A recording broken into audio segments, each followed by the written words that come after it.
Shalom teman-teman sekalian. Kali ini saya ingin membawakan satu topik yang saya kira reflektif dan juga ini merupakan penggalian terhadap teks Mazmur pasal 3. Jadi hari ini kita mau sama-sama berbicara mengenai refleksi dari Mazmur pasal 3. Nah, ini merupakan jenis Mazmur ratapan atau biasanya terkait dengan ratapan dari seorang pemazmur atau bicara mengenai kesedihannya ketika dia diperhadapkan dengan sebuah problem atau masalah. Nah, pertama-tama kita mau melihat terlebih dahulu bunyi dari teks ini. Saya akan membacakan untuk teman-teman sekalian. Lembaga Alkitab Indonesia memberikan judul perikop yaitu nyanyian pagi dalam menghadapi musuh. Demikian bunyi firman Tuhan, Mazmur Daud ketika ia lari dari Absalom anaknya, ya Tuhan, betapa banyaknya lawanku, banyak orang yang bangkit menyerang aku. Banyak orang yang berkata tentang aku, baginya tidak ada pertolongan daripada Allah. Tetapi Engkau Tuhan adalah perisai yang melindungi aku. Engkaulah kemuliaanku dan yang mengangkat kepalaku. Dengan nyaring aku berseru kepada Tuhan, dan Ia menjawab aku dari gunungnya yang kudus. Aku membaringkan diri lalu tidur. Aku bangun sebab Tuhan menopang aku. Aku tidak takut kepada puluhan ribu orang yang siap mengepung aku. Bangkitlah Tuhan, tolonglah aku ya Allahku. Ya, Engkau telah memukul rahang semua musuhku dan mematahkan gigi orang-orang fasik. Dari Tuhan datang pertolongan, berkat-Mu atas umat-Mu. Nah, kalau kita memperhatikan teks Mazmur ini, maka kita langsung tahu di bagian awal dari Mazmur ini disebutkan bahwa ini adalah Mazmur Daud. Dan Mazmur ini bercerita tentang bagaimana Daud itu yang lari dari Absalom. Sedikit saya akan jelaskan latar belakang kepada teman-teman sekalian. Jadi ada latar belakang sejarah di balik Mazmur ini.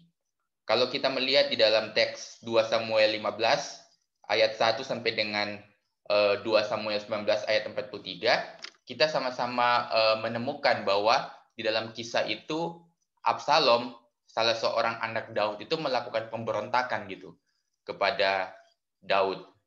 Nah, dan Daud itu sempat melarikan diri dari kerajaan karena pemberontakan yang dilakukan oleh Absalom, mengingat cukup banyak juga yang menjadi pengikut-pengikut Absalom ini gitu. Nah, di tengah-tengah situasi yang begitu rumit itu, Daud itu menulis atau bisa dibilang mengungkapkan keluh kesahnya lah gitu kepada Tuhan, tetapi di dalam keluh kesahnya juga itu ada pengharapan gitu.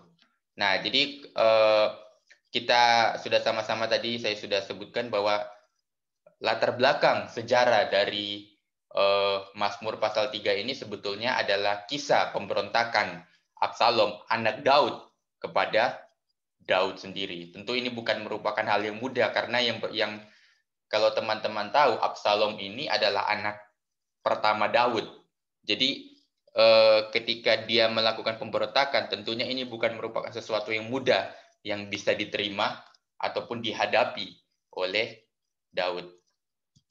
Nah, sekarang kita akan melihat pada ayat yang kedua dan ketiga.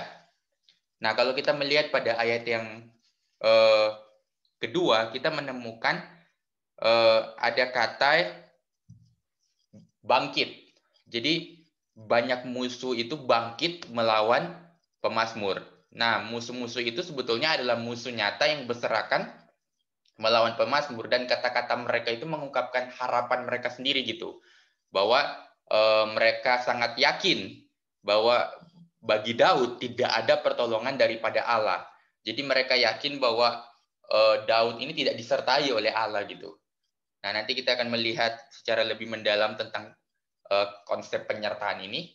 Tetapi diduga masalah ini maupun masalah-masalah yang lain itu sebetulnya terjadi ketika Daud itu berzina dengan Batsheba gitu. Jadi serangkaian masalah ini terjadi ketika Daud itu mengotori kehidupannya dengan berzina dengan Batsheba. Nah, sehingga banyak orang itu menganggap Daud ini seperti kena kutuk atau kena semacam murka Tuhan gitu, sehingga dia sampai bermasalah dengan anaknya sendiri, bahkan anaknya berniat untuk membunuhnya gitu karena ingin sepenuhnya berkuasa di dalam kerajaannya. Nah, jadi orang-orang ini bisa menganggap bahwa Allah tidak menyertai Daud karena ada masalah yang dialami oleh Daud, dan tentunya masalah ini sebetulnya orang-orang ini menganggap dilatar belakangi oleh kesalahan yang dilakukan Daud ketika dia itu berzina dengan istri dari Uria, yaitu Batsheba. Bahkan dalam kisah itu kan kita juga menemui bagaimana Daud itu membunuh Uria gitu dengan melakukan sebuah rencana yang sangat terencana, dan akhirnya Uria pun berhasil dibunuh lewat peperangan. Nah, sekarang kita akan melihat secara lebih mendalam lagi. Nah, ada satu fakta perang yang menarik kalau kita memperhatikan di dalam dunia Timur Dekat kuno. Nah, Timur Dekat kuno ini teman-teman bisa melihatnya di layar slide di bagian kiri. Nah, itu kan ada peta gitu.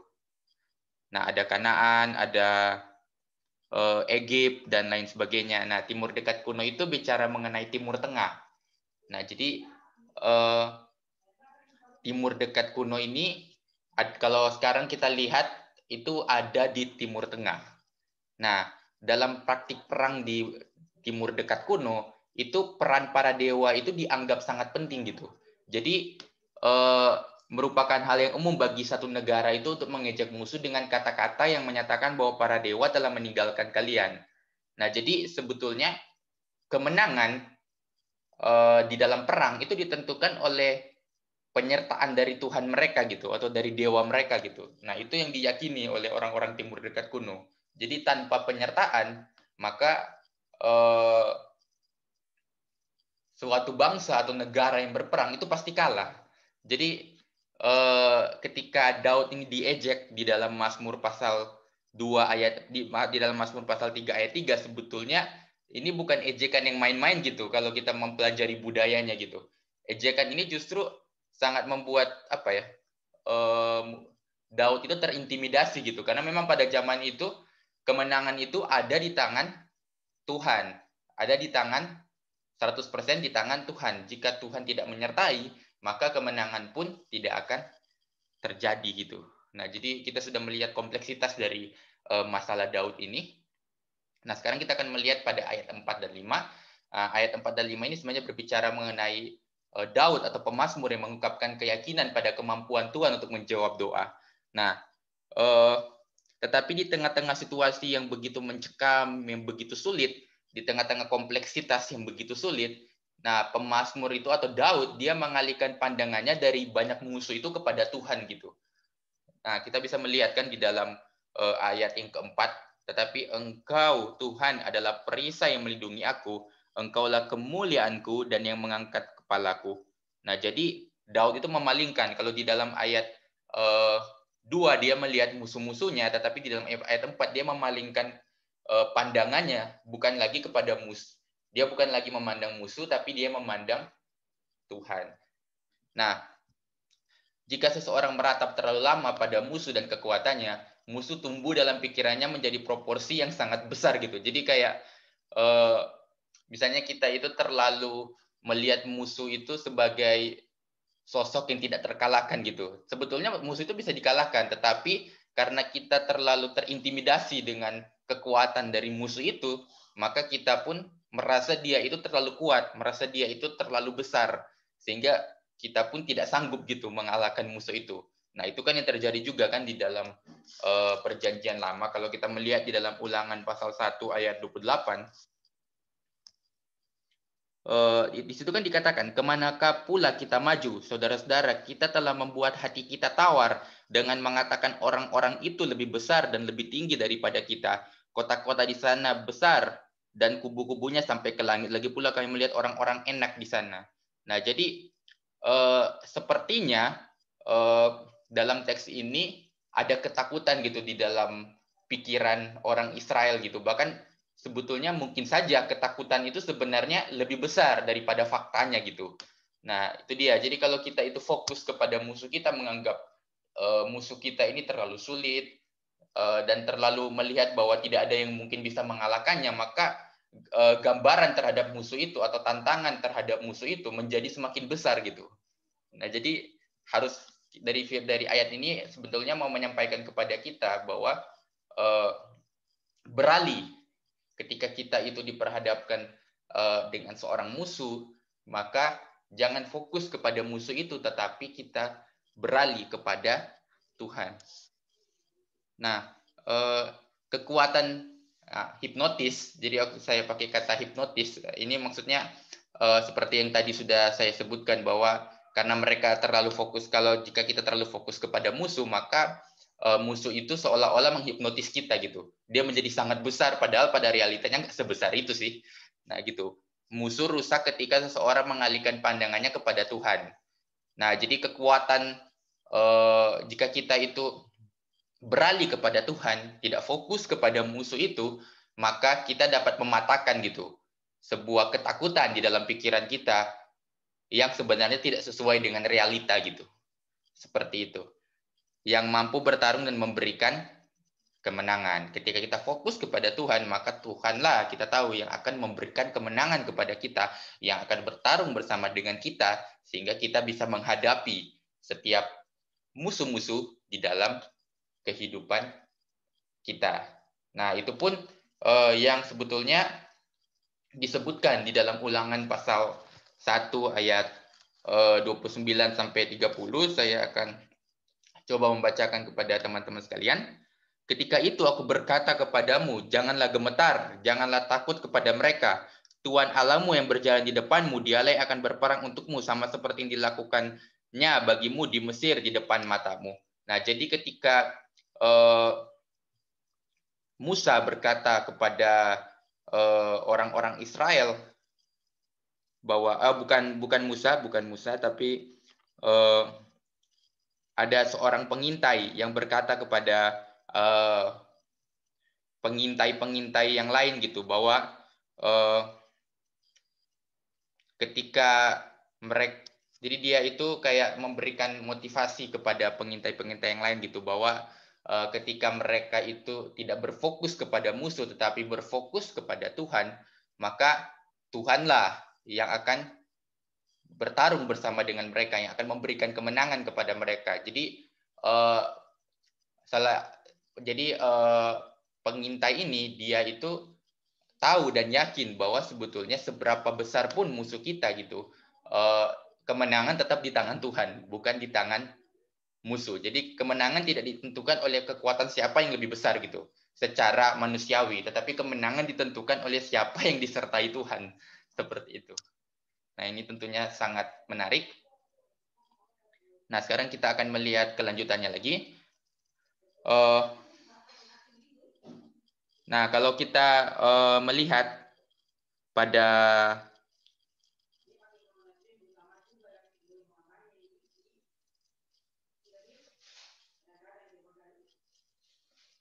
kalau kita masih melanjutkan ayat 4 dan 5, yaitu berbicara mengenai pemazmur yang mengungkapkan keyakinan pada kemampuan Tuhan untuk menjawab doa. Nah, kita kan bisa melihat pada ayat 4 bagian A itu dikatakan, tetapi engkau Tuhan adalah perisai yang melindungi aku.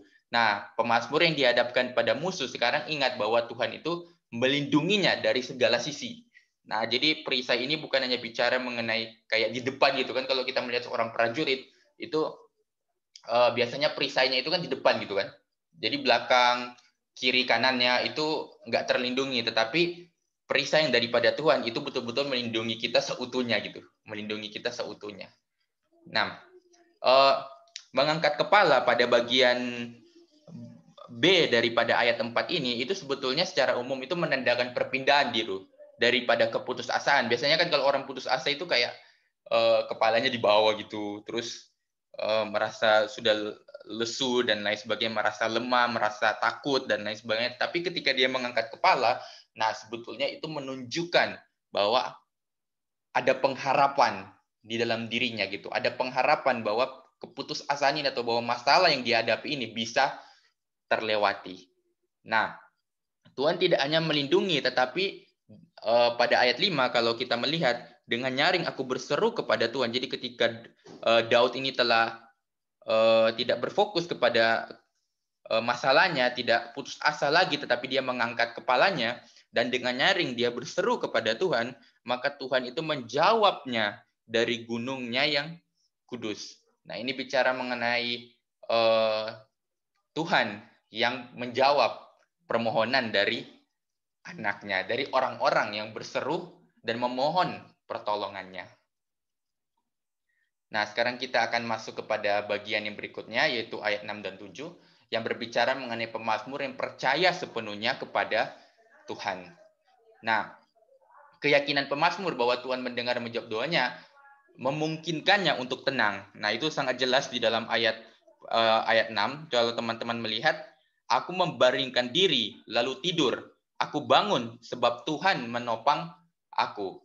Nah, seharusnya kan kalau misalnya kita pikir di dalam dunia nyata, misalnya kita diperhadapkan dengan seorang musuh atau seseorang ingin membunuh kita gitu misalnya gitu. Nah, malah bisa sih kita bisa tidur gitu karena kita tahu ada orang yang ingin membunuh kita gitu. Nah, pastinya kan kita akan terus memikirkan, stres, depresi, bahkan berusaha gitu untuk memikirkan segala kemungkinan yang ada. Kalau saya sendiri adalah orang yang tipenya suka gitu memikirkan segala kemungkinan yang ada gitu. Jadi ketika diperhadapkan dengan sebuah masalah akan mencoba untuk memikirkan ini kalau aku lakukan ini dampaknya apa, ini kalau aku lakukan ini dampaknya apa gitu. Jadi diperhitungkan gitu sedemikian rupa gitu. Nah, tetapi sangat menarik di dalam teks ini gitu. Jadi apa namanya? Ada sebuah keyakinan yang begitu mendalam gitu pada Daud gitu bahwa Tuhan itu betul-betul menopang dia gitu. Tuhan itu betul-betul menyertai dia sehingga dia pun seolah-olah bisa tidur gitu. Aku membaringkan diri lalu tidur, aku bangun sebab Tuhan menopang aku. Nah, jadi Daud itu walaupun diperhadapkan dalam situasi yang sulit, tetapi dia itu bisa tidur. Nah, ini sebenarnya mau melambangkan bahwa kekhawatirannya dia letakkan kepada Tuhan, bahwa Tuhan yang sanggup dan mampu untuk menolong dia di dalam situasi yang sulit ini. Nah, tentunya ini bukan merupakan sesuatu yang biasa seperti yang tadi sudah saya katakan. Bahkan kalau kita melihat di dalam perkataan Yesus, nah Yesus itu kan pernah mengatakanlah janganlah kamu khawatir akan apa yang hendak kamu makan dan minum dan lain sebagainya. Memang itu sih bicara mengenai kebutuhan pokok ya, yang Yesus bicara mengenai ketidakkhawatiran itu gitu. Nah, kebutuhan pokok itu kan sebenarnya bicara mengenai sesuatu yang mendasar gitu kan, sesuatu yang kita tahu kalau kita tidak memiliki itu, maka tentunya akan sangat merugikan kita gitu. Nah, sebetulnya seperti ini Daud kan, ini bicara mengenai nyawanya gitu. Nah, dan aku pikir nyawa itu sesuatu yang lebih pokok bahkan daripada makanan, minuman, dan pakaian gitu. Nah, jadi jika dia tidak berhati-hati, dia bisa dibunuh kapan saja gitu. Nah, tetapi di tengah-tengah situasi ini, Daud itu menyerahkan kekhawatirannya kepada Tuhan. Nah, pemazmur sudah tidur dan Tuhan telah menopang dia sepanjang malam. Nah, jadi bukan seolah-olah tadi saya koreksi salah, tetapi dia betul-betul sudah tidur. Dan Tuhan itu menopang dia sepanjang malam, artinya melindungi dia, sehingga sekarang dengan keyakinan yang berakar pada ketenangan, ia dapat menantikan hari lain di hadapan Tuhan yang menopangnya. Ketakutannya telah dibuangnya, dan sekarang keberanian yang ada padanya.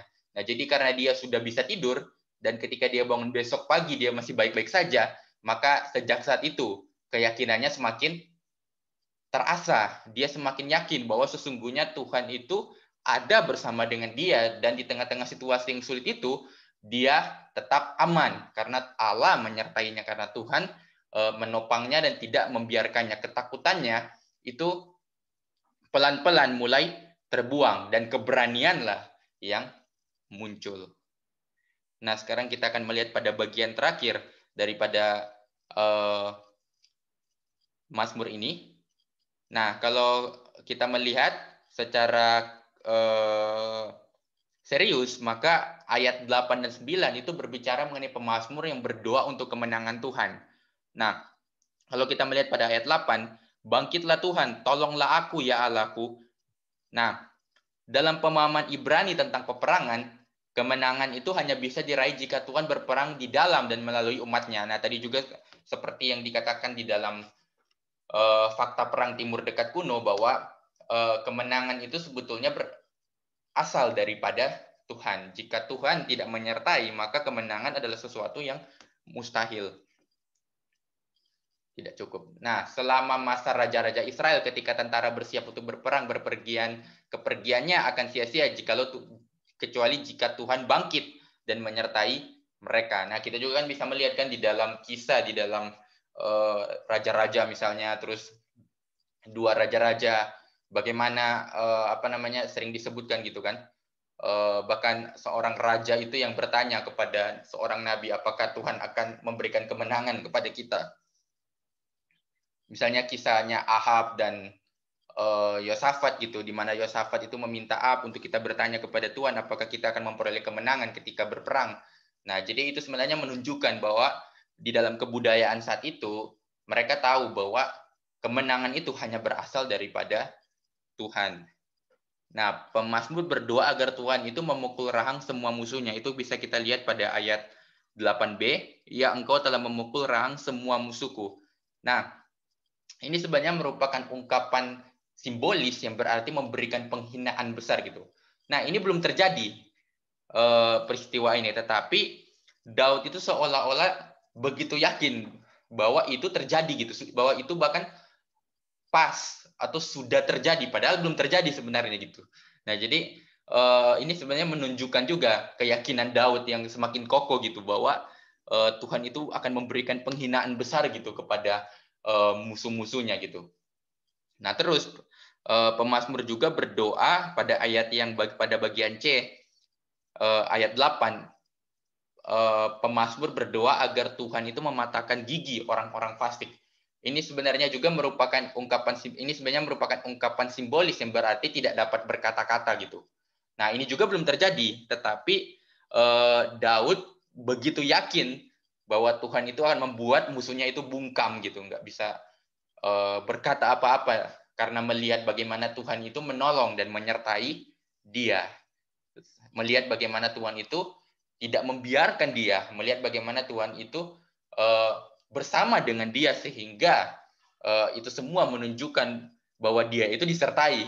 Sehingga awalnya di dalam ayat 2 dikatakan bahwa ya Tuhan, betapa banyaknya lawanku, banyak orang yang bangkit menyerang aku. Dan kemudian pada ayat 3, banyak orang yang berkata tentang aku, baginya tidak ada pertolongan daripada Allah.